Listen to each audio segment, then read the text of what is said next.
नेपाली सार्वभौम भई फैलिएका मेची महाकाली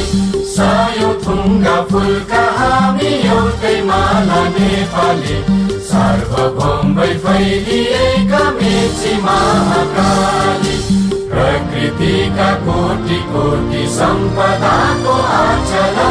वीरहरूका राजधानी स्वतन्त्र र अचल ज्ञान भूमि शान्ति भूमि तराई पहाड हिमाल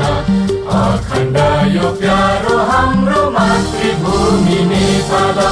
बहुजाति भाषा धर्म संस्कृति छन् विशाल अग्रगामी राष्ट्र हाम्रो जय